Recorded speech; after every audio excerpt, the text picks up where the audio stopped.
माननीय मुख्यमंत्री नवीन पट्टनायक द्वारा पुरी श्रीमंदिर परिक्रमा प्रकल्पर शुभ उद्घाटन और लोकार्पण उत्सव अनुष्ठित हो जाइछि।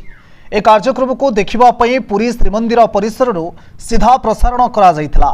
प्रत्येक ओडिया और जगन्नाथ प्रेमी आजिर दिनटी एक गर्व और गौरवर दिन।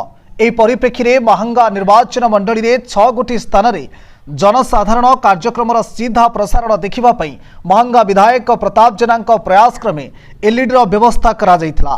समग्र महांगा निर्वाचन मंडली में महासमारोह रे आध्यात्मिक परिवेश मध्य हजार हजार संख्यक भक्त मानकु नै ए कार्यक्रम को पालन करा जाइछि।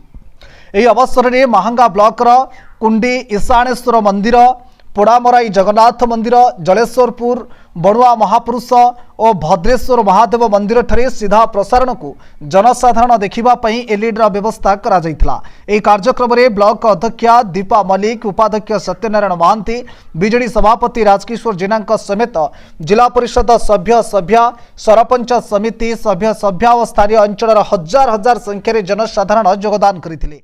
कि पूरी श्रीमंदिर चारिपटे जो परिक्रमा योजना आज लोकार्पित होईछि एवं समग्र ओडिशार प्रत्येक गाँ गहली प्रत्येक जगार गोटे प्रभु जगन्नाथंकर भक्तिपूर्ण वातावरण सबुआड़े सृष्टि होईछि।